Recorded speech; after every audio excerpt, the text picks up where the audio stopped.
дегеніміз кімдер? Дроперлер бұл қаржылық алаяқтардың ұрлаған ақшасын өзінің банк картасы арқылы өткізетін адам. Бұл дроперлерді көбіне әртүрлі шоттардан ақша аударымдарын жасау үшін пайдаланады. Және осы арқылы қаржылық алаяқтар өздерінің қылмыстық істерін жасыра алады. Заң тілінде ақша молдары немесе ақша тасымалдаушылар деп аталады. Бір сөзбен айтқанда, алаяқтарға алданған тұлға. Келесі дроперлердің көрінісі қандай болады? Бізде бірінші бұл зейнеткерлер, Орталық Азиядан келген иммигранттары, Қазақстан Республикасының бейрезиденттері және студенттер мен жұмыссыз азаматтар. Бұның ішіне аса назар аударатын бұл 18 пен 25 жас аралығындағы студенттер. Себебі қаржылық тәуекелге көп баратын және де ақшаға мұқтаж осы біздің студенттеріміз болып табылады. Келесі дроптардың түрлері. Дроптар өздері әрекеттеріне байланысты әр түрлерге бөлінеді. Бірінші бұл қолма-қол ақша аударушылар. Бұл жерде карталардан қылмыстық ақшаны шешіп, алаяқтарға береді. Екінші транзиттік аударым жасаушылар. Бұл жерде дроперлер өздерінің картасы арқылы қаржылық алаяқтардың көрсеткен реквизиттеріне ақша аударып жасайды. Үшіншісі бұл қаражат аударушылар. Яғни бұл жерде бір ғана дропер емес, бірнеше дропер болады. Яғни бірінші дроперден екінші дроперден үшінші дроперге аударып жасау арқылы бірнеше дропер осы қылмыстық іске қатысады. Төртінші бұл универсалды немесе әмбебап дропер деп атаймыз. Бұл әмбебап дропер осы барлық операцияны жүзеге асыра алатын дропер. Дроперлердің вакансиясы қандай болады? Бұл жерде көбінесе табысты немесе заңсыз жұмыстарды ұсынады. Және де танымал сайттарда және платформаларда өздерін көрсетеді. Себебі осы танымал сайттар арқылы бұл дроперлерді оңай таба алады. Дроперлерді іздеудегі хабарламалар. Бұндай ұсыныстар жұмыс істемеген адамдардың өзіне де жіберілуі мүмкін.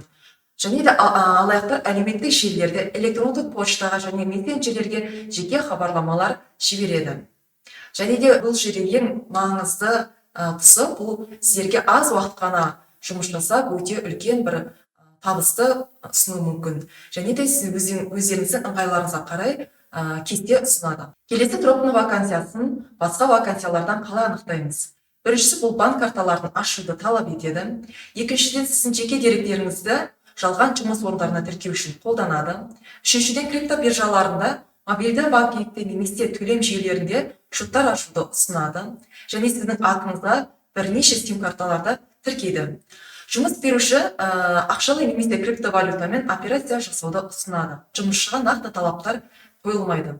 Және де жұмыс берушімен тек онлайн байланыс жасайды.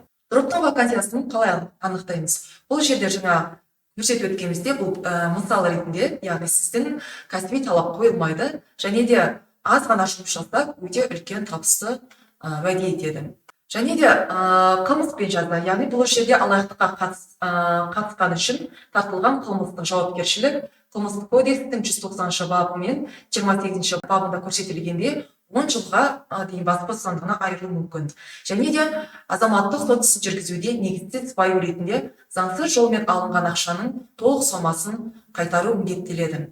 Және де бұл барлық банктағы шоттарды бұғаттап, деректер базасында қаржылық қара таңба қойылады. Бірінші кейс бойынша бұл Астанадағы жоғары оқу орындарының белгілі бір студенті картасын 10 мың теңгеге сатқан.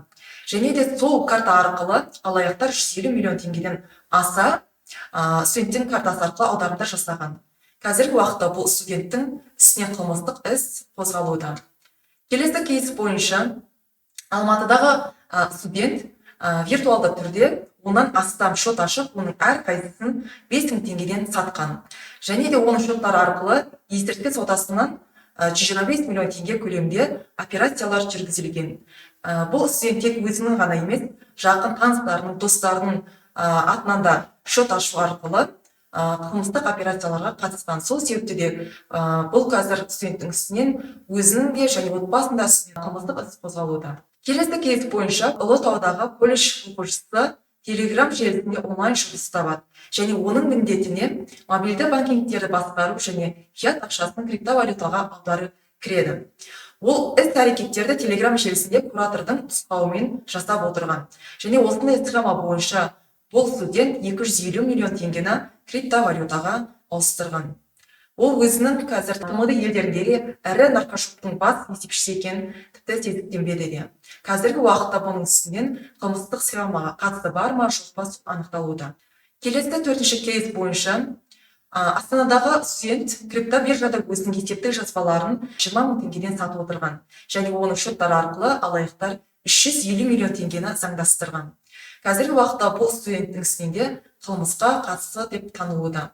5-ші кейс бойынша қарапайым үй шаруасындағы әйел бухгалтер вакансиясына жауап береді, яғни вакансияны көріп, ол жерде дипломның талап етілмейтінін көріп, осы вакансияға хабарласады және де ол жерден криптовалютаға әртүрлі ақшаны аударып отырған. Әрбір транзакциядан бұл 2% көлемінде сыйақы алып отырған. Және оған келіп түскен ақша ұрланған болып шығады. Және банктер қызға қарсы азаматтық талап арыздар беріп, оны жәбірленушілерге 15 миллион теңгеден астам қаражат қайтаруға міндеттейді. Ол бар болғаны 300 мың теңге табамын деп, қазір 15 миллион теңгеге қайтаруға міндеттеледі. Қауіпсіздік ережелері. Қауіпсіздік ережелерінің бірінші шарты бойынша бұл оңай ақша табуға уәде беретін жұмыс орындарына жауап бермеу қажет. Екінші, бұл жұмыс берушінің адалдығын өз бетінше тексеріңіз. Үшінші, банк картаңыздың деректерін ешкімге, әсіресе үшінші тұлғаларға айтпаңыз. Төртінші, бұл құпия сөздерді жиі жаңартып, белгісіз сілтемелерге өтпеңіз.